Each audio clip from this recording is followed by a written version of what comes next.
Assalamualaikum warahmatullahi wabarakatuh.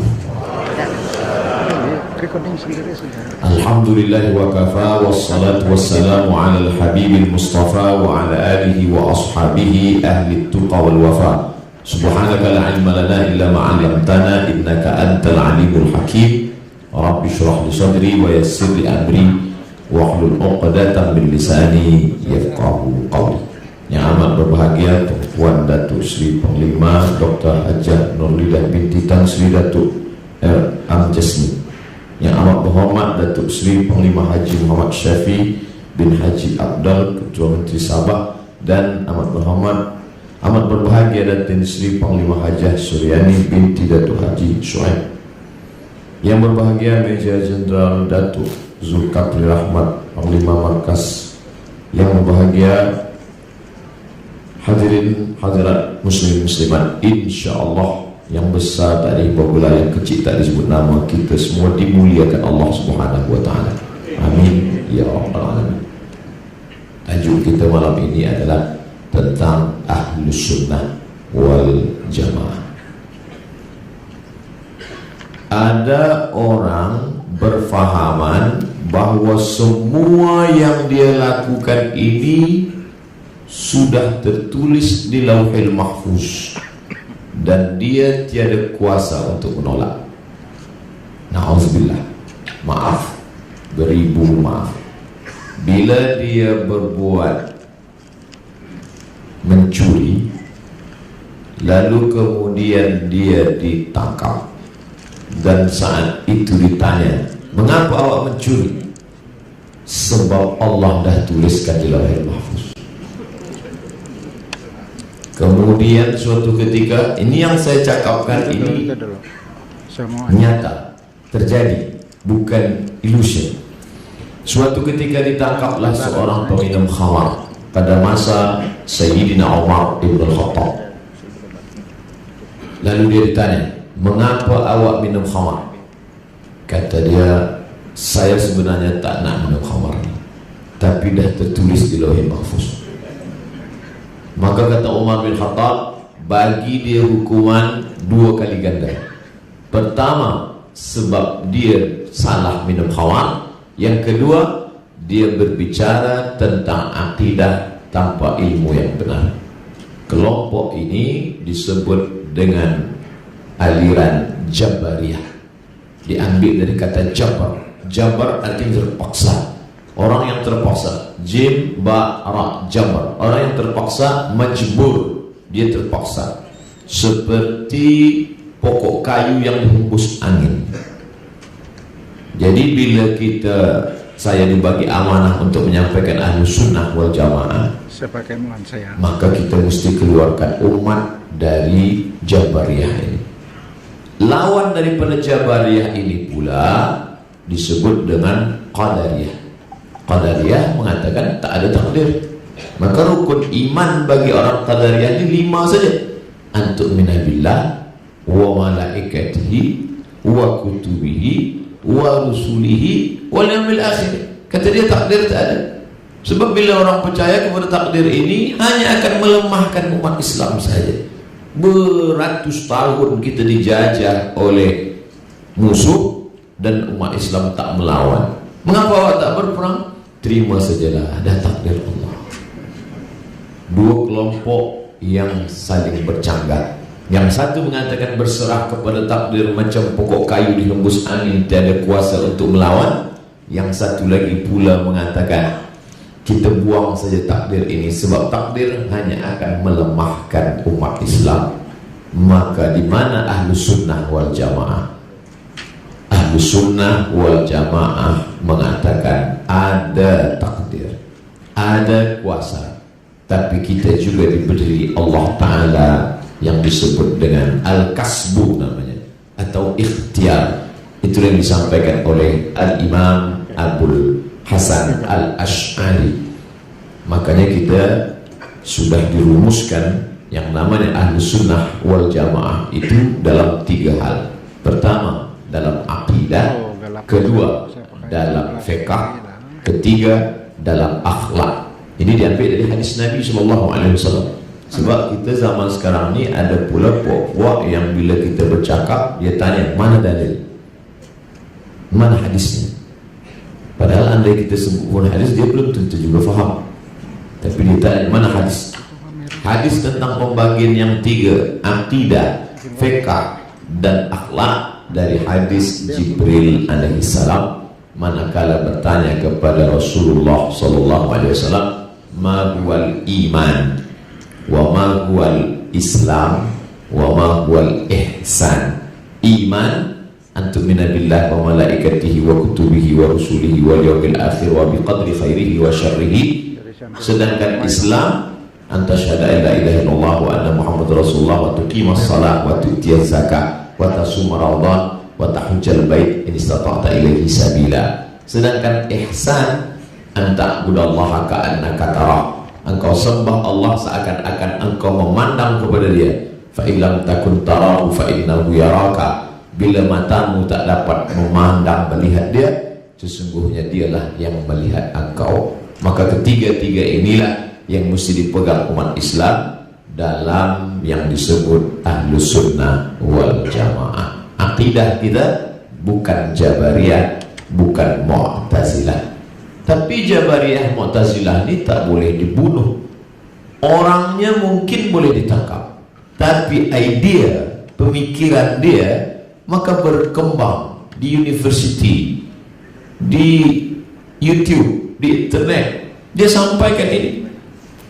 Zaman dulu mungkin ada tauliah. Ustaz Abdul Somad tidak boleh bagi tazkirah di negeri Sabah bila tak ada tauliah. Tapi kita tengok anak-anak kita, masyarakat kita boleh tonton siapa sahaja di internet tanpa ada tauliah. Sebab kita sekarang zaman dunia sudah semacam kampung yang kecil saja. Siapa yang punya handphone, maka dalam genggaman dia sudah ada dunia. Dulu tuan-tuan guru di pondok-pondok melarang, jangan baca kitab tafsir Al-Kasyaf, Zamakhsyari.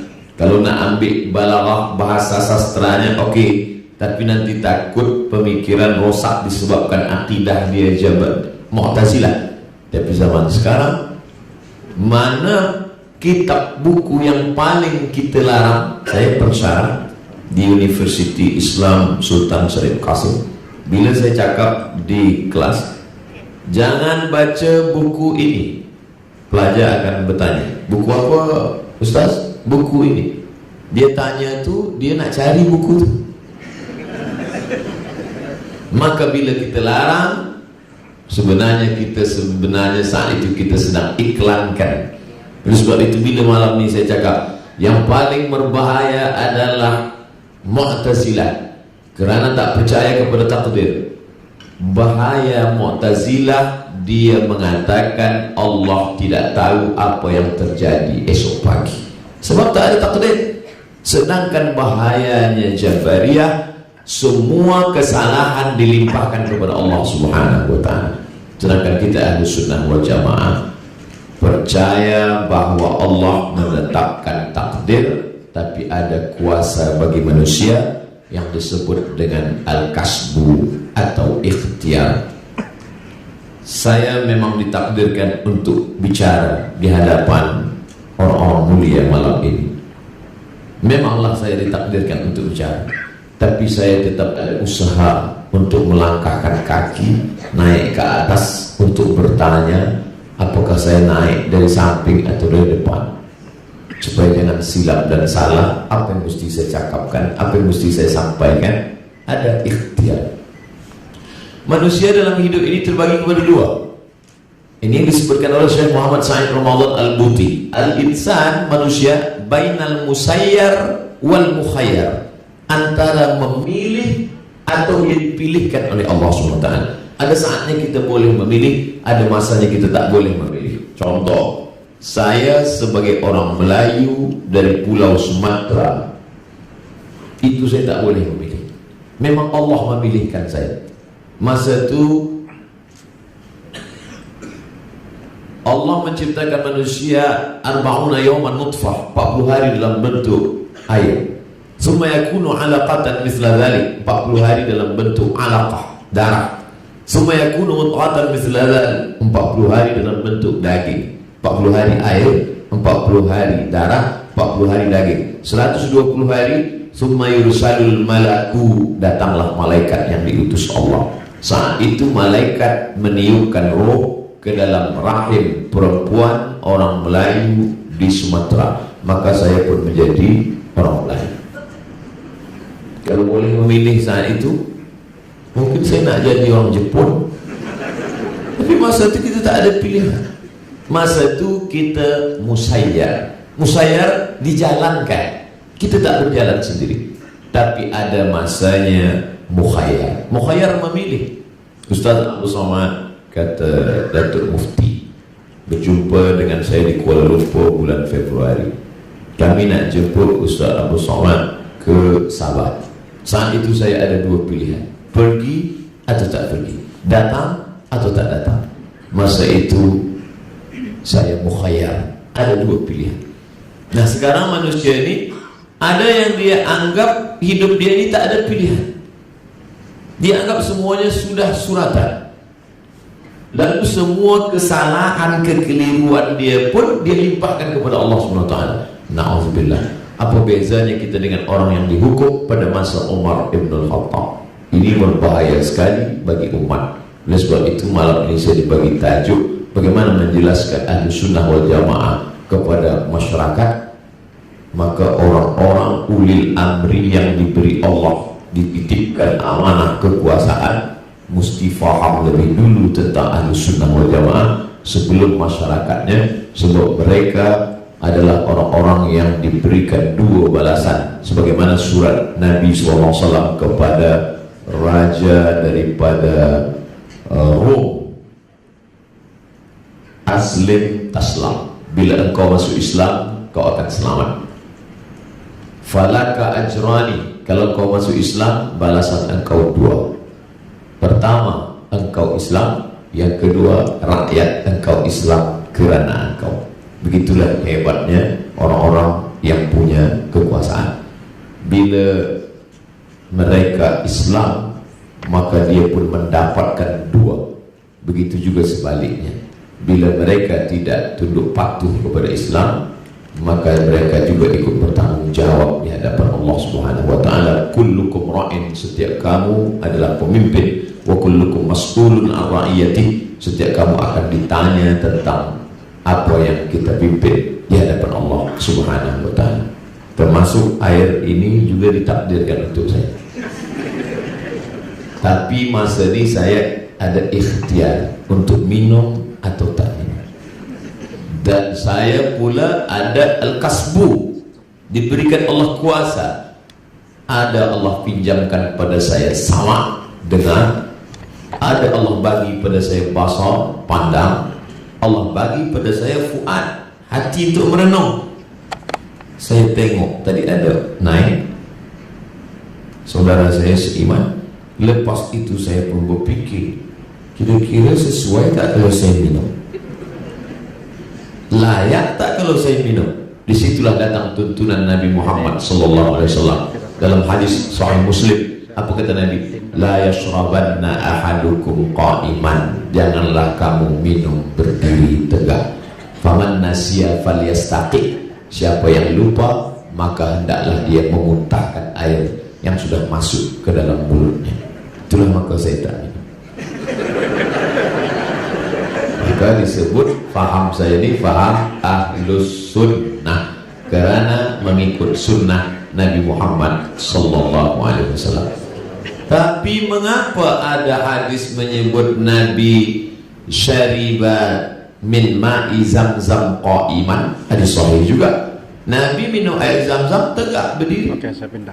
Sedangkan dia sendiri yang bercakap, dia katakan la yashrabanna ahadukum qa'iman, jangan minum berdiri.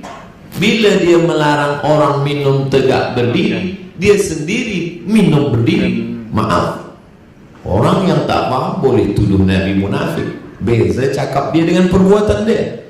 Tapi alhamdulillah, masya Allah, tabarakallah, subhanallah, sekarang manusia modern tunjukkan rupanya bila kita minum tegak berdiri, maka di badan kita ini ada macam alat yang diciptakan Allah, penapis air. Bila kita tegak, dia terlungkup. Bila kita duduk, dia terlentang. Mana bila kita duduk minum, air yang kita minum tadi dia tapis, suci, bersih. Mengapa Nabi minum air Zam-Zam tegak berdiri? Kerana air Zam-Zam air paling suci dan bersih di dunia. Maka orang yang guna akal fikirannya, Rabbana ma khalaqta hadza batila, tidaklah yang kau ciptakan ini sia-sia. Inna fi khalqis samawati, berfikir tentang langit, wal ardi, berfikir tentang bumi, wa ikhtilafil laili wan nahar, perputaran siang dan malam. Wa fil ardi ayatul lil muqinin, di bumi ada tanda-tanda kuasa Allah. Wa fi anfusikum, dalam diri kita pun ada kuasa Allah. Maka inilah yang dipandang. Maka anak-anak bangsa kita, muslimin muslimat generasi masa akan datang, mesti dia belajar medical, mesti dia ahli daripada sains, kerana dia yang akan menunjukkan Islam ini, menunjukkan Islam keagungan kemuliaan ini di hadapan bangsa-bangsa akan datang. Maka mereka akan bersyahadat bukan kerana kita membawa pedang, tapi kerana melihat kehebatan yang sudah disampaikan 14 abad silam. Buktinya dilihat hari ini, ajaran Nabi Muhammad sallallahu alaihi wasallam. Ini perkara pertama yang ingin saya sampaikan tentang Jabariyah dan Qadariyah. Qadariyah punya nama lain Mu'tazilah, kerana waktu itu Wasil bin Atha tak ingin ikut pengajian Al-Imam Al-Hasan Al-Basri. Lalu kata Imam Hasan Basri, iktazala Wasil anna, si Wasil sudah memisahkan diri daripada pengajian kita, maka dia disebut dengan Mu'tazilah. Nanti bila kita ada bagi tazkirah, kemudian ada beberapa orang keluar, nah itu Mu'tazilah, karena dia dah memisahkan diri dari pengajian kita. Ada pula satu kelompok lagi yang mengatakan bahwa selepas Nabi Muhammad SAW itu, maka yang paling layak menjadi pemimpin adalah Sayyidina Ali. Nabi menuliskan di kertas, bila aku meninggal nanti, maka yang menjadi pemimpin adalah Ali. Kalau Ali meninggal, digantikan oleh Sayyidina Hasan.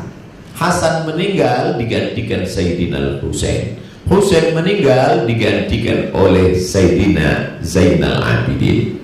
Zainal Abidin meninggal, digantikan Muhammad Al-Baqir. Muhammad Al-Baqir meninggal, digantikan oleh Ja'far Shadiq. Ja'far Shadiq meninggal, digantikan oleh Musa Al-Kazim.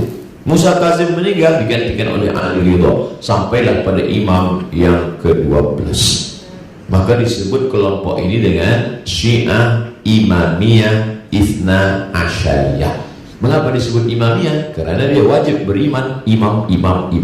Ithna 2, Asyar 10, Ithna Asyariyah imam 12. Sampai hari ini masih lagi ada.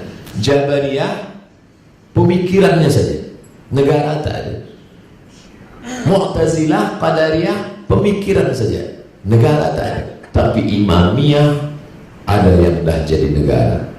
Iran, lalu kemudian Suriah, lalu kemudian sebagian daripada Lebanon, Lebanon, lalu kemudian sebagian daripada Yaman. Maka dia menjadi kekuatan politik yang luar biasa. Takut kepada Jabariyah hanya setakat pemikiran, khawatir kepada Mu'tazilah hanya sebatas buku. Orang tak boleh paksakan. Tapi ini menjadi kekuatan yang luar biasa. Alhamdulillah, Malaysia, saya baca dalam salah satu fatwanya melarang kekuatan dilarang dengan kekuatan, tidak boleh dilarang dengan tazkirah dan ceramah. Mesti ada orang yang berkuasa dengan kekuasaan. Sebab kalau tidak, maka ada setidaknya 5 perbezaan kita dengan Syiah yang bukan ahlu sunnah wal jamaah. Pertama, bahwa di antara rukun imannya wajib beriman kepada imam 12. Sesiapa sahaja yang tidak beriman kepada imam yang 12, maka dia kafir halal darah. 2, bahwa semestinya selepas Nabi SAW meninggal itu yang menjadi pengganti pemimpin adalah Ali. Jika Ali yang mendapatkan wasiat, penerima wasiat, maka Abu Bakar dan Umar itu adalah perampas kekuasaan, maka mereka mesti dilaknat. Maka ada doa khas namanya doa laknat sonamai Quraisy, doa melaknat 2 berhala Quraisy, dibaca setiap selepas sembahyang subuh. Allahumma la'an sonamai Quraisy, laknatlah 2 berhala Quraisy, Abu Bakar dan Umar. Dan ditulis di dalam kitab-kitab mereka, diantaranya kitab Al-Kafi yang ditulis oleh Imam Al-Kulaini. Begitu juga dengan kitab-kitab yang lain. Oleh sebab itu, maka umat ini mesti dijaga daripada kelompok-kelompok yang menyeleweng, menyimpang daripada ahlu sunnah wal jamaah. Perbezaan yang ketiga, bahwa Al-Quran ada yang disebut dengan Mushaf Fatimah. Kenapa sekarang yang di tangan umat ini Mushaf Utsman? Karena ditulis pada masa Utsman ibn Affan selepas terjadi konflik. Lalu kemudian ada beberapa nama Ali yang mestinya ada di dalam mushaf itu dibuang, kata mereka. Maka ada Mushaf Fatimah yang sedang dipegang saat ini oleh Imam Al-Qaim yang akan datang di akhir zaman. Bila dia datang nanti, dia akan hidupkan, dia datang ke pemakaman Baqi, dia akan hidupkan lagi Aisyah, dan dia akan rajam karena mereka menuduh Aisyah melakukan perbuatan yang dilaknat oleh Allah Subhanahu wa taala. Yang ketiga, bahwa nikah mut'ah menjadi bagian dari akidah. Al-mut'atu dini, nikah mut'ah itu adalah agamaku. Siapa yang tidak mengakui nikah mut'ah, maka tidak bagian dari orang yang berakidah benar menurut Syiah. Yang kelima, mereka ada yang disebut dengan taqiyah. Taqiyah artinya bila di Sabah ini banyak ahlu sunnah, maka dia akan mengaku ahlu sunnah. Awak ni sunni ke syi'i? Saya sunni. Bila di Sabah nanti banyak Syiah, maka dia akan mengaku saya ni syi'i. Bila setengah-setengah, saya ni susi, sunni syi'i, dua-dua bercampur, ada sunni syi'i. Saya menyampaikan ini bukan berarti selepas ini lepas begitu saja. Malam ini apa yang saya sampaikan ini recording, lepas itu akan diupload ke YouTube dan Syiah akan menonton dan mereka akan bully saya dalam komen-komen. Tapi saya terus akan sampaikan. Sampai bila? Karena mesti dijaga. Saya menulis disertasi PhD judul Syekh Hashim Asy'ari wa juhuduhu fi nasri sunnah di Indonesia. Contribute Syekh Hashim Asy'ari, pengasas Nahdlatul Ulama, dalam menjaga dan menyebarkan ahlus sunnah wal jamaah di Nusantara, khususnya di Indonesia. Maka dalam satu kitab beliau berjudul Risalatu Ahlus Sunnah, yang beliau bahaskan satu kelompok yang paling mengerikan, seolah-olah beliau dapat ilham lebih kurang 100 tahun yang lalu. Kenapa itu yang banyak beliau bahas tentang Syiah?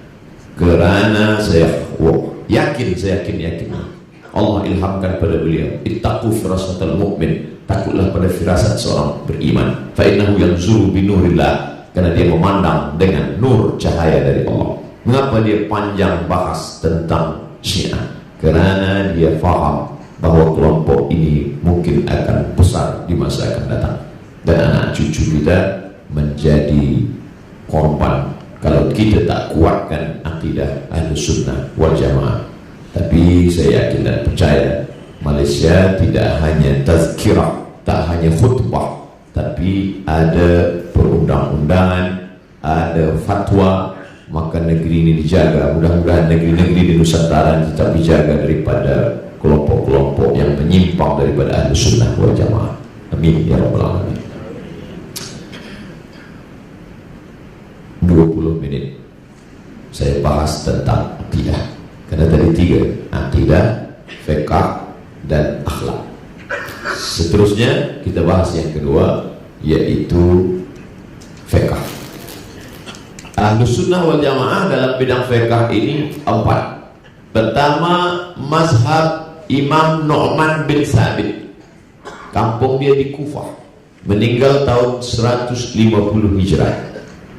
Tapi lebih popular kita dengar dengan nama Imam Hanafi. Yang kedua, Malik bin Anas. Makam dia di Baqi, samping Masjid Nabawi, meninggal tahun 179 Hijrah. Kita lebih kenal nama dia yang masyhur, Maliki, Malik bin Anas. Yang ketiga, Muhammad bin Idris, tapi nama popular dia Syafi'i, meninggal 204, makam dia di Kahira. Yang keempat, Ahmad bin Hanbal, tapi kita sering sebut nama dia Imam Hanbal, meninggal di Baghdad tahun 241. Keempat-empat ini Ahlussunnah wal Jamaah. Bila esok pagi saya diminta menjadi imam subuh,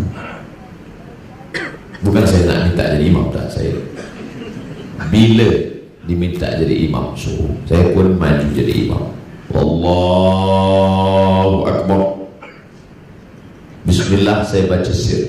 Bismillahirrahmanirrahim. Alhamdulillahi Rabbil Alamin, Ar-Rahmanir-Rahim, Malik Yawmiddin. Lepas itu habis, saya pun baca ayat. Lepas baca ayat, selesai rakaat pertama, naik rakaat kedua. Lepas rakaat kedua bangkit, Sami'allahu liman hamidah, Rabbana lakal hamdu bil samawati wal ardi wal masjid syai'in ba'd. Lepas itu saya terus saja sujud, Allahu Akbar. Maka menurut 4 mazhab tadi, masih Ahlussunnah wal Jamaah, masuk dalam mazhab Hambali. Kerana mazhab Hambali basmalah sir dan tiada pakai kunut subuh, masih Ahlussunnah wal Jamaah. Tapi dalam masalah itu saya menimbulkan fitnah, kerana majoriti masyarakat Sabah bermazhab Syafi'i, ulama yang datang bermazhab Syafi'i. Maka kedatangan saya ke Sabah menimbulkan fitnah. Tak semua orang mengerti mazhab Hambali. Selepas sembahyang, Assalamualaikum warahmatullahi wabarakatuh, sebagian jamaah dia ulang balik. Kenapa awak ulang? Nampaknya Ustaz Somad tak Ahlussunnah wal Jamaah. Sebab bagi mereka Ahlussunnah adalah yang membaca kunut subuh. Ustaz Somad sendiri bila sembahyang masjid di Riau dekat rumah, macam mana? Saya baca jahar. Bismillahirrahmanirrahim, Alhamdulillahirabbil alamin. Meskipun dulu masa di Maghribi, guru-guru kami bermazhab Maliki. Saya di Maghribi tahun 2004 hingga 2006. Bila saya bawalah yang saya pelajari dulu di Maghribi itu ke kampung saya di Riau, saya bawa sembahyang subuh di Riau, subuh macam mazhab Maliki, tangan lepas ke bawah, Allahu Akbar. Basmalah tak ada sama sekali. Kalau Syafi'i, Bismillahirrahmanirrahim. Kalau Hambali, kalau Maliki tak ada basmalah, terus saja Alhamdulillah, Alhamdulillahi Rabbil Alamin. Kunut dia sebelum ruku. Lepas ayat yang kedua, Inna a'tainakal kautsar fasholli li rabbika wanhar inna syani'aka huwal abtar. Sebelum ruku dia senyap baca kunut. Kunut dia tak bersuara sama sekali, kunut silent, tak ada suara. Lepas tu baru ruku. andailah saya bawa mazhab Maliki ini ke kampung halaman saya di Riau, Sumatera, lepas sembahyang jamaah semua berbisik, siapa ni? ISIS. Sebab mereka tak faham, menimbulkan fitnah. Oleh sebab itu saya selalu mengajak para ustaz, manhaj yang paling salim dalam masalah ini adalah manhaj Al-Azhar. Karena di Azhar semua kami pelajari, belajar Hanafi, belajar Maliki, belajar Hambali, belajar Syafi'i, tapi dalam mengamalkan kami lebih condong kepada mazhab Syafi'i. Kita tidak menyatakan satu mazhab saja kemudian yang lain kita katakan tak Ahlus Sunnah wal Jamaah, tapi dalam mengamalkan, sebab masyarakat ini dia sudah busy dengan berbagai macam problem. Dia di office ada banyak masalah, balik traffic dia juga masalah, ada jam. Lepas itu dia nak pergi ke surau, dia nak mengaji, nak tenangkan hati, tapi ternyata di masjid pun ada jam mazhab juga. Bila dia lagi nak dapatkan ketenangan? Oleh sebab itu maka bak kata pepatah Melayu, kalau mencincang sampai ke landasan, biarlah putus gaji, sikit tak panjang tapi selesai. Dari maghrib ke isya, muslimin muslimat, maghrib ke isya malam ini kita akan bahaskan pasal tentang bersentuh lelaki dengan perempuan menurut 4 mazhab batal atau tak batal. 45 minit maghrib ke isya bahaskan satu masalah saja menurut 4 mazhab. Aula mastumun nisa, kamu menyentuh kulit perempuan. Menurut mazhab Hanafi, menyentuh kulit di situ bukan kulit bersentuh. Maknanya maaf, maknanya jima. Bila dia menyentuh kulit saja tak batal. Sebab Al-Quran bahasa dia bahasa lembut, bahasa halus, bahasa adab. Tak layak dalam kitab suci dia cakapkan yang tak baik. Maka makna menyentuh kulit di situ, bila bersentuh kulit tak batal. Sedangkan menurut mazhab Syafi'i, memanglah kulit bersentuh. Bila kulit bersentuh lelaki perempuan tak mahram, batal. Sedangkan mazhab Maliki, bila ada syahwat, batal. Bila tak ada, maka tak batal. Tapi dalam masalah ini, saya lebih condong kepada mazhab Syafi'i. Selepas kita jelaskan begini menurut Hanafi, begini menurut Maliki, begini menurut Syafi'i, ini dalil Hanafi, ini dalil Maliki, ini dalil Syafi'i, tapi dalam pengamalan sehari-hari saya lebih condong pada mazhab Syafi'i. Mengapa Ustaz condong pada mazhab Syafi'i? Sebab saya dari kecil bawa itu saja. Kalau begitu tak mengikut pada dalil. Kalau saya pakai mazhab Maliki, mazhab Maliki bersentuh tak bersentuh, tak batal bersentuh. Bila tak ada syahwat, tak ada nafsu, tak batal. Okey, saya sentuh, pergi walimah, perempuan nikah, selamat, barakallahu lakum wa baraka alaikum wa jama'a bainakum fi khair, kena ujung tangan mempelai perempuan. Lepas tu saya pun sembahyang zuhur, Allahu Akbar. Ustaz tak ada wuduk lagi ke? Tidak. Tadi sentuh tangan perempuan dia, saya tak ada nafsu lah. Saya tak ada syahwat. Kata syaitan, ada sikit. Saat itulah dia masuk dari pintu yang kecil. Tapi bila saya ambil wuduk balik, saya ulang balik wuduk bersih. Alladzi yuwaswisu fi sudurin nas minal jinnati wan nas. Dia berbisik, hai Abdul Somad, engkau tadi ada nafsu sikit. Tak ada, aku dah wuduk balik, aku dah ulang wuduk bersih. Tapi saya tak salahkan mazhab Maliki. Sebab bila saya salahkan mazhab Maliki, maknanya saya menderhaka kepada guru-guru saya di Maghribi dulu. 2 tahun saya ambil ilmu mereka, lepas tu saya salahkan mereka. Di mana adab saya sebagai talibul ilmi, pencari ilmu? Maka Al-Azhar, Masya Allah, Tabarakallah, mengajarkan kami. Itulah selama ini yang saya sampaikan dalam tazkirah, dalam pengajian, setakat yang saya ingat, setakat yang saya mampu sahaja. Bila dulu yang kami hafaz mungkin 500 muka surat, balik mungkin tinggal 5 saja lagi. Yang satu hilang di pesawat terbang, satu hilang entah di mana-mana. Lalu kemudian orang bertanya, saya senang bila Ustaz sampaikan tazkirah, Ustaz sebutkan semua-semuanya. Yang saya ingat saja, sebab kita nak tunjukkan inilah gajah itu. Sebab bila kita sampaikan satu saja, gajah itu dia panjang bulat, itu ekor dia. Gajah itu dia tipis, itu telinga dia. Lepas itu berkelailah umat ini masalah gajah. Kata satu telinga, yang satu ekor. Kedua-duanya belum pernah menengok gajah. Oleh sebab itu maka kita sampaikan secara keseluruhan, tapi kemudian saya lebih condong berpegang kepada ini kerana ini yang saya amalkan, dan negeri ini memakai mazhab Syafi'i.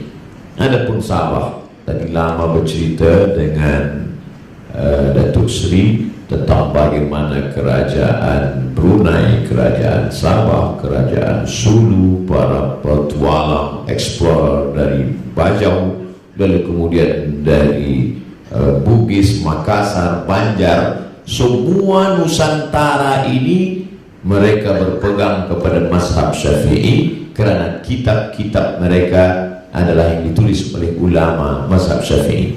Dan yang paling popular di antara kitab itu adalah kitab Sabilal Muhtadin yang ditulis oleh Syekh Muhammad Arsyad Al-Banjari. Al-Banjari, Banjar, Kalimantan Selatan, Banjarmasin. Maknanya apa? Memang kitab inilah yang dipakai di samping kitab-kitab lain, menunjukkan mereka berpegang kepada mazhab Syafi'i. Satu contoh saja. Apakah ulama yang keluar daripada empat mazhab ini boleh dikatakan bukan ahlu sunnah wal jamaah? Misalkan mazhab Zahiri, Daud Az-Zahiri, maka mengambil kepada zahir nas saja, keluar daripada yang sudah digariskan ahlu sunnah wal jamaah. Maka Syekh Muhammad Hasim Asy'ari memang menuliskan betul supaya umat ini ada pegangan dalam bidang akidah. Ahlu sunnah Abdul Hasan Al-Asy'ari atau Abu Mansur Al-Maturidi. Dalam bidang fiqh empat mazhab, tapi lebih condong kepada mazhab Syafi'i. Kemudian yang terakhir dalam bidang akhlak, dalam bidang suluk, dalam bidang perbuatan, aktiviti kita sehari-hari, ada sebagian yang mengatakan cukup berzikir saja sehingga tak perlu lagi solat. Ini ada kelompok. Saya pernah dijemput sebuah tazkirah, Ustaz bagi tazkirah tempat kami. Apa tajuk dia? Sembahyang. Sembahyang ni dari kecil lagi. Iya, tapi banyak orang tua pun tak sembahyang sekarang. Apa sebab? Sebab kata dia cukup berzikir sudah sembahyang. Maka bila dia dengar azan di office, hayya 'alas salah, dia tetap kerja juga. Awak tak sembahyang? Pejam mata, ingat Tuhan, cukup. Solat itu kan ingat, maka zikir juga ingat. Maka orang yang sudah berzikir cukup, tak lagi solat. Maka mengatasnamakan tasawuf, menyebut diri tasawuf. Padahal tasawuf itu mestilah berpegang kepada sunnah. Maka tajuk besar kita ahlus sunnah, berpegang kepada sunnah. Adakah pernah Nabi Muhammad SAW berdiam diri dalam bilik dia di samping Masjid Nabawi yang biasanya Bilal bin Rabah mengetuk pintunya? Ya Rasulullah, bolehkah saya iqamah? Kerana Nabi itu solat qabliyah dia di bilik. Bila Bilal nak iqamat, dia ketuk pintu. Ya Rasulullah, sudah boleh saya iqamat?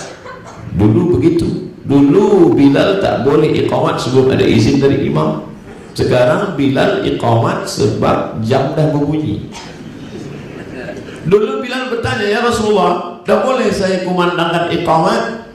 Kata Rasulullah, arihna ya Bilal, kami banyak beban dalam hidup ni. Arihna, buat beban kami ni ringan dan hilang wahai Bilal. Aqimis salat. Aqimis salat bukan maknanya tegakkan salat. Makanya khatib bila di atas mimbar, innallaha ya'muru bil 'adli wal ihsan wa ita'i dzil qurba wa yanha 'anil fahsya'i wal munkari wal baghi ya'idzukum la'allakum tadhakkarun fadhkurullaha al-'azim yadhkurkum was'aluhu min fadlihi yu'tikum wa la dzikrullahi akbar wallahu ya'lamu ma tasna'un. Aqimis salat. Kenapa dalam bentuk tunggal seorang? aqimis salat, bukan aqimus salat. Aqimus salat, tegakkanlah salat, tapi dia cakap aqimis salat, wahai Bilal, iqamatlah. Maka Bilal iqamat, ditegakkan salat. Pernahkah masa itu Bilal mengetuk pintu kamar bilik Nabi, ya Rasulullah, sudah boleh iqamat? Bilal, hari ini kau sajalah sembahyang, aku ingat saja cukup. Tak pernah. Nabi meninggal hari Isnin, hari Rabu 5 hari menjelang meninggal, Khamis, Jumat, Sabtu, Ahad, Isnin. Hari Rabu Nabi sakit kepala, sakit keras. Kemudian datang sahabat membawakan air dalam kerbah, lalu kemudian disiramkan ke wajah Nabi. Manakala Nabi terbangun, terjaga, Nabi minta dan bawa ke Masjid Nabawi untuk sholat berjamaah. Artinya apa? Nabi tak pernah meninggalkan sholat berjamaah. Jadi siapapun nanti yang mengatakan ahli tasawuf, wali Allah, tapi kemudian meninggalkan sholat, berarti bukan lagi ahlus sunnah wal jamaah. Makanya kata Syekh Abdul Wahab Asy'arani, salah satu wali Allah, hidup di abad ke-10, murid daripada Al-Imam Jalaluddin Abdurrahman As-Suyuti. Nama kitabnya Tanbihul Mughtarrin, tanbih peringatan. Mughtarrin, orang-orang yang tertipu. Banyak orang tertipu menyangka ini wali, menyangka ini orang yang dekat dengan Allah, tidak lagi salat. Kenapa dia tak sembahyang? Oh, dia bukan macam kita orang awam. Kita sembahyang di Sabah, dia di Makkah. Kenapa dia tak sembahyang Jumat? Dia sembahyang Jumatnya di Makkah. Orang dulu ikut saja. Tapi sebenarnya bila dia gunakan akal dipakai sikit saja, di Sabah pukul 12 sembahyang Jumat, 12.30, 12.30. Di Makkah baru pukul 8. Mana ada orang sembahyang Jumat pukul 8 di Makkah? Bila dipakai sedikit saja akal untuk berfikir. Makanya kata Syekh Abdullah Masya'ani, idza ra'aitar rajul, bila kau pandang ada seseorang yang tiru fil hawa, terbang di atas awan, yamshi 'alal ma', berjalan di atas air, la tartar, jangan tertipu. Ada orang boleh terbang di atas awan, berjalan di atas air, jangan tertipu. Tapi pandanglah bagaimana istiqamah dia dalam menjalankan sunnah Rasulullah sallallahu alaihi wasallam. Kerana apa? Karena yang terbang di atas awan, berjalan di atas air pun iblis boleh melakukan itu. Makanya dalam tasawuf dikatakan al-istiqamah, satu istiqamah, khairun min alfi karamah, lebih baik daripada 1000 karamah. Hari ini kita melihat orang menamakan diri tasawuf, sufi, tapi yang dicari bukan istiqamah. Ikut tasawuf, zikir, yang dicari bagaimana nak kebal, kemudian boleh berjalan di atas air, boleh terbang. Bila nak terbang tak usah ikut tasawuf, elok ikut Batman, Spiderman. Orang bertasawuf diambil dari kata safa. Tasawuf artinya safa, man safa qalbuhu lillah, mensucikan hati. Tasawuf dari kata safa, suci hatinya. Makanya Imam Al-Ghazali memiliki jawatan tertinggi sampai kepada induk segala ulama yang ada di Rai masa itu, dan dekat dengan Sultan Nizamul Muluk. Diangkatlah beliau menjadi rektor di University An-Nizamiyah. Lalu kemudian sampai pada puncaknya, dia merasa datang ujubnya, datang merasa diri lebih hebat, lebih mulia. Dia tinggalkan semua, dia pergi berkelana selama 11 tahun. Selepas itulah dia menemukan hakikat tasawuf, tak lain tak bukan adalah mengenal Allah Subhanahu wa taala, ma'rifah. Ketika Imam Al-Ghazali ditanya, "Hai Ghazali, apa ma'rifah itu?" Kata Al-Ghazali, "Nurun yaqdhifullahu fi qalbi 'abdi." Cahaya yang ditembakkan Allah ke dalam hati seorang hamba, dengan cahaya itu terang. Imam Al-Ghazali mengumpamakan hati ini macam cermin. Kalau cermin bersih, maka kita boleh nampak sekeliling, karena cermin memantulkan apa yang ada sekeliling nampak.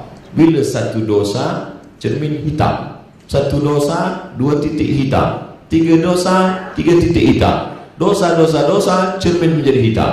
Kalau sudah cermin hitam, orang putih pun nampak muka hitam dalam cermin hitam, karena dia menampilkan apa yang nampak pada zahir kita. Oleh sebab itu maka tasawuf pada dasarnya adalah mensucikan hati, bukan mencari karamah. Makanya Sultanul Aulia, sultannya para wali, Syekh Abdul Qadir Al-Jilani, dalam kitabnya berjudul Sirrul Asrar, rahasia dari segala rahasia. Apa kata Syekh Abdul Qadir Jilani?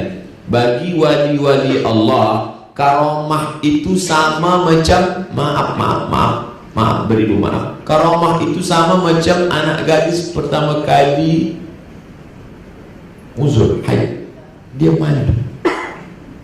Mereka wali-wali Allah tuh malu kalau dia punya karamah. Maka dia nak hilangkan karamah itu dari diri dia, sebab dia anggap karamah itu hanya melalaikan dia dari Allah. Tapi orang saat ini mengikut tasawuf justru ingin mencari karamah, mencari kelebihan, menunjukkan. Padahal ulama tasawuf dulu ingin supaya rendah hati, tawaduk. Ketika dia tawaduk, di situ Allah mengangkat derajatnya. Maka Imam Al-Ghazali menulis kitab berjudul Ihya Ulumuddin, menghidupkan ilmu-ilmu agama Ahlus Sunnah wal Jamaah. Karena saat itu banyak yang sibuk melupakan sunnah, sibuk menganggap diri sudah zuhud, padahal sebenarnya bukan zuhud. Suatu ketika Aisyah melihat di tepi jalan seorang lelaki dengan baju yang kuyak, dengan kotor, lekuh. Lalu kemudian Aisyah bertanya, "Man hal? Siapa orang ini?" Mereka menjawab, "Huwa azhadun nas." Inilah orang yang paling zuhud. Kata Aisyah, "Bukan ini zuhud. Karena Umar radhiyallahu an azhadan nas." Umar itu orang yang paling zuhud, tapi dia tak meninggalkan dunia. Idza takallama asma, kalau dia bicara suaranya keras. Wa idza masya asra, kalau dia berjalan langkahnya cepat. Wa idza daraba auja, kalau dia memukul pukulannya kuat. Orang yang zuhud jalannya cepat, suaranya kuat, memukulnya kuat. Sekarang orang mengaku zuhud, meninggalkan dunia. Zuhud ke malas. Lalu kemudian selindung di balik nama tasawuf, padahal bohong. Mengaku tasawuf, padahal berteman dengan jin. Disangka orang karamah, dan tidak. Makanya mesti kita jelaskan kepada umat antara waliur rahman dengan walius syaitan. Apakah ini wali Allah atau wali syaitan? Dalam kitab Al-Lumah, Lumah artinya cahaya, ditulis oleh Imam Saraj At-Tusi. Suatu ketika seorang ulama mengajak muridnya menjumpai seorang wali. "Wahai murid-murid, ayo kita ke masjid, kita nak jumpa wali Allah." "Baik Tuan Guru." Mereka pun pergilah ke masjid. Sampai di masjid, berjumpalah dengan orang yang dikatakan wali tadi. Rupanya tak berapa lama orang yang disangka wali tadi, Allah nak tunjukkan, dia meludah di dalam masjid. Dia meludah dalam masjid. Selepas itu kata guru, "Mari kita tinggalkan orang ini, dia bukan wali Allah, tapi dia wali syaitan." Kenapa? Karena dia meninggalkan sunnah. Orang yang meludah dalam masjid, orang meninggalkan adab-adab masjid, meninggalkan sunnah. Maka pegangan utama dalam akidah adalah sunnah, pegangan utama dalam fiqh adalah sunnah, pegangan utama dalam tasawuf, akhlak juga adalah mengikut Ahlus Sunnah wal Jamaah. Jadi bila kita dah tunjukkan ini kepada umat, kepada masyarakat, siapapun nanti yang datang membawa tongkat panjangnya 95 cm, maka dia bukan 1 meter. Karena kita dah sepakat bahwa yang 1 meter itu adalah 100 cm, bahwa kurang daripada itu bukan. Jadi standar utama dalam berakidah, dalam fiqh, dalam tasawuf adalah Ahlus Sunnah wal Jamaah. Selama dia berpegang pada sunnah, ikut. Kalau dia sudah keluar daripada sunnah, maka tidak kita ikut. Kalau meludah dalam masjid saja mengeluarkan orang dari wali Allah kepada wali syaitan, bagaimana dengan orang yang minum khamar, orang yang tak menutup aurat, lalu disangkakan sebagai wali Allah? Jelas-jelas dia minum khamar, tapi masih dikatakan wali. Itu siapa? Guru saya. Tapi dia minum khamar. Khamar yang awak tengok itu, bila dah sampai ke leher dia, berubah menjadi zam-zam. Ini jahil. Jahil. Oleh sebab itu dalam bidang tasawuf kita berpegang kepada tasawuf Imam Junaid al-Baghdadi dan Imam Abu Hamid al-Ghazali. Dalam bidang akidah Abu Mansur al-Maturidi, Abu Hasan al-Ash'ari. Dalam bidang fiqh Hanafi, Maliki, Syafi'i, Hambali. Dalam bidang tasawuf Abu Hamid al-Ghazali dan Junaid al-Baghdadi. Mengapa? Mereka ini kan datangnya selepas Nabi meninggal. Mengapa kita tak ikut Abu Bakar, Umar, Utsman, Ali, Thalhah, Zubair, Aisyah? Karena mereka yang menyusun secara sistematik, mereka menyusun secara manhaj, memiliki manhaj yang baik.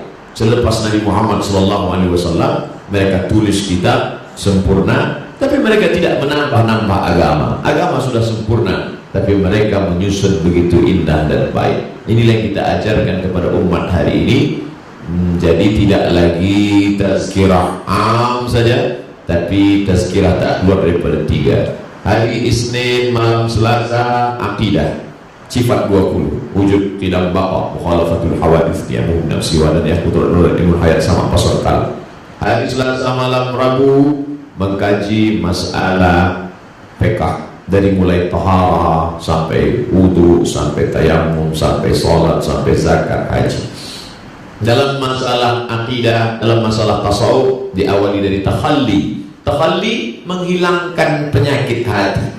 Hati kita ini banyak penyakit, takhalli dihilangkan. Riya menunjukkan amal.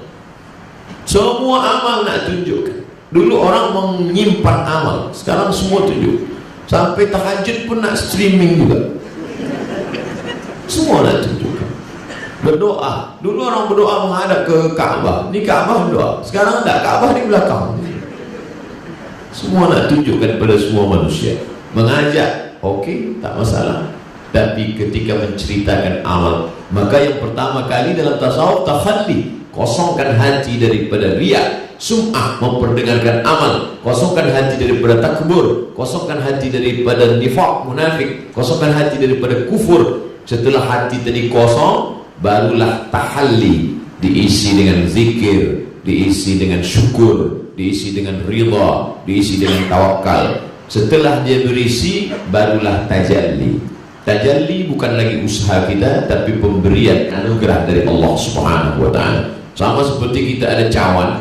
Cawan ini kotor, banyak debu, ada sampah. Maka yang pertama kali kita lakukan bukan menuangkan air zam-zam ke dalam cawan. Menuangkan air zam-zam ke dalam cawan yang kotor, cawan tak berubah menjadi bersih, air zam-zam pula menjadi kotor. Tapi langkah pertama adalah takhalli, kosongkan cawan dari sampah. Selepas kita bersihkan, barulah tahalli, tuangkanlah air zam-zam. Setelah tahalli, barulah tajalli. Tajalli Allah yang memberikan rasa.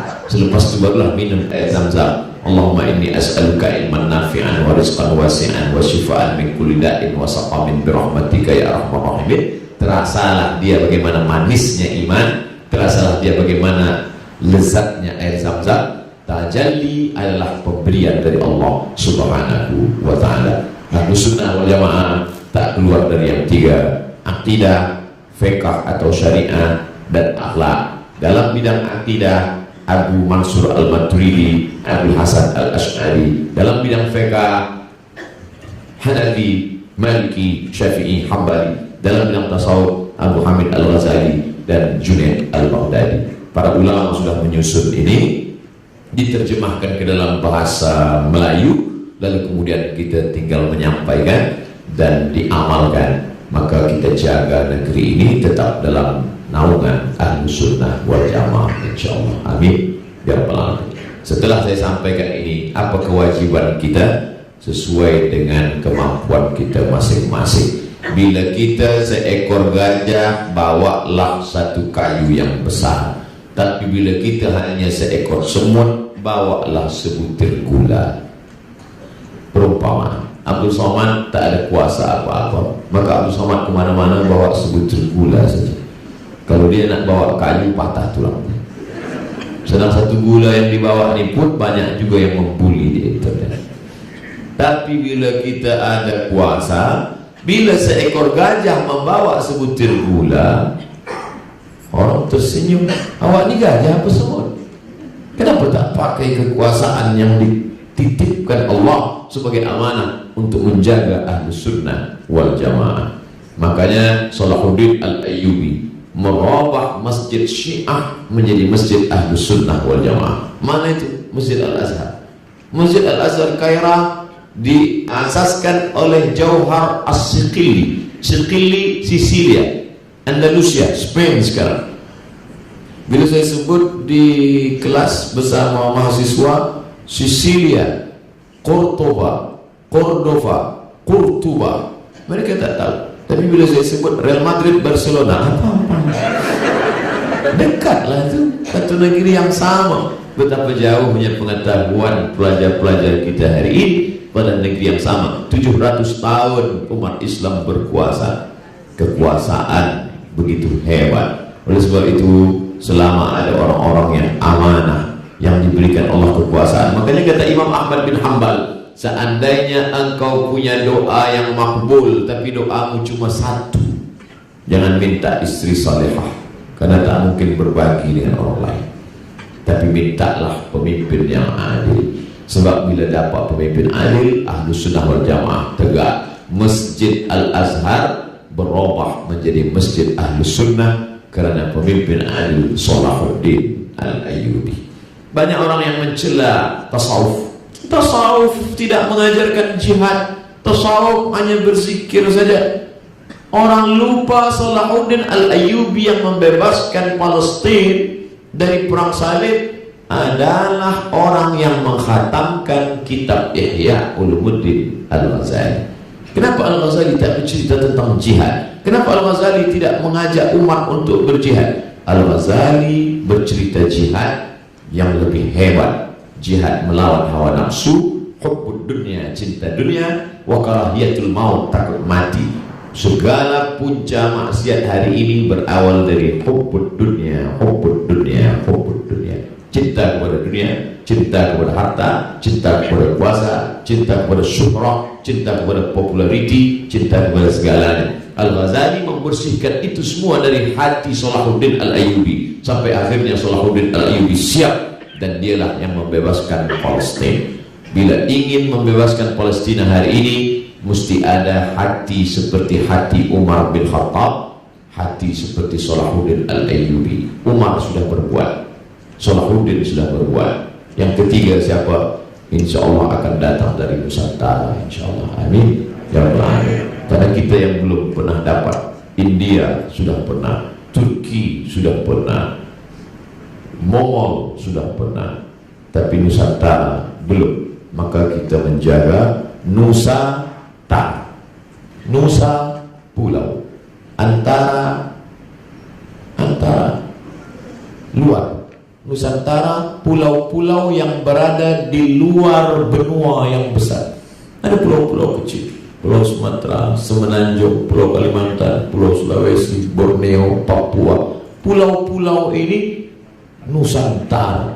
Maka Nusantara ini yang terpecah dari berbagai negeri, bentuknya sama. Bila kita pergi, maka mereka juga menduga sama. Pergi kita ke Makkah, mereka susah nak bezakan muka Abdul Somad ni Malaysia ke Thailand ke Indonesia. Dia tanya, Indonesia, Thailand. Kenapa hitam? Lama menjemur di pantai.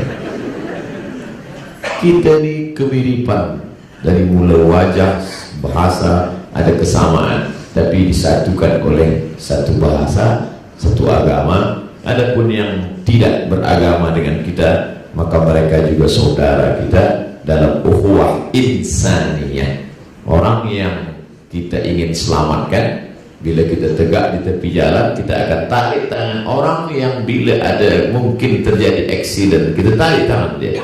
Tapi tak banyak orang ingin menyelamatkan orang lain yang terperosok ke dalam, keluar dari Ahlus Sunnah wal Jamaah. Sebab orang lebih melihat yang zahir daripada yang batin.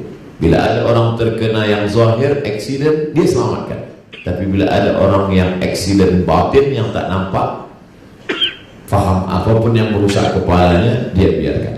Maka tajuk malam ini, mudah-mudahan kita terselamat dalam 3 hal: akidah, fiqh, dan tasawuf, tazkiyatun nafs, pensucian hati. Saya mulai tadi pukul 9 kurang suku, sekarang pukul 10 kurang suku, 60 menit. Mudah-mudahan bermanfaat, insyaallah. Amin ya rabbal alamin. Terima kasih segala perhatian. Mohon maaf segala kekhilafan. Ada soalan-soalan akan saya jawab. Yang tak boleh saya jawab, saya akan bawa ke Pekanbaru Riau. Saya akan jawab.